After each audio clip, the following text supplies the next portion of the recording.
So you just got your new Bond bridge and you want to set it up. Let me show you how to do that.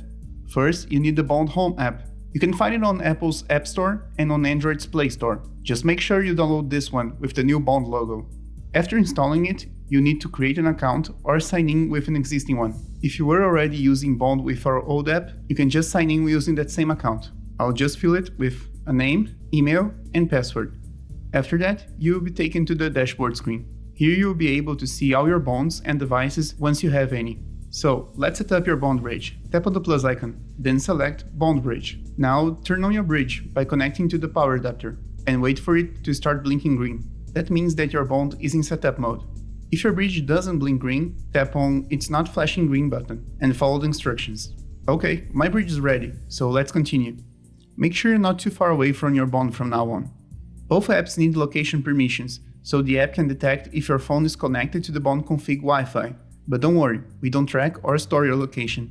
Now, this is a little different on Android and iOS. On iOS, you need to go to the System Settings app and Wi-Fi. Here you can find the Wi-Fi network named Bond Config, followed by the serial number of your Bond. If you can't find it, make sure your Bond is blinking green and not too far away from you.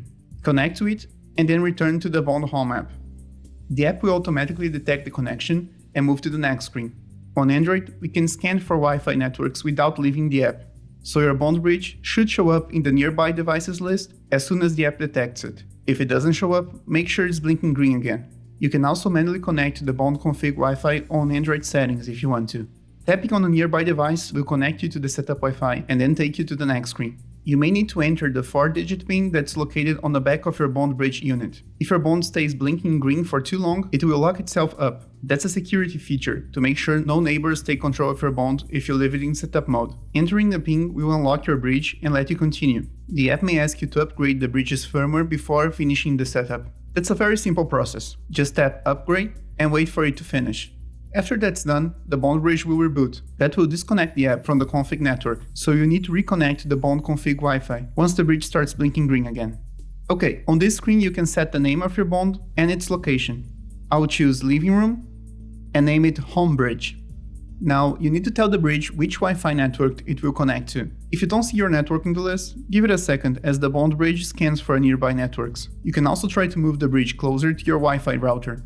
If you're using a hidden network, tap on Other in the bottom of the list and enter its information. But if you're using a regular Wi-Fi network, just tap its name and enter the password like so. Please double check it before continuing. If you enter an incorrect one, you will need to start over. Tapping OK will send the Wi-Fi info to the Bond bridge.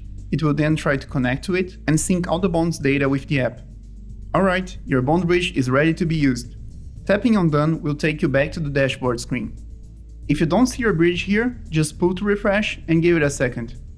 If your bridge shows up with a yellow badge, it means it has a firmware update available. You can update it by tapping on it, then on Firmware Update. It's important to always keep your Bond up to date, as we add new features all the time.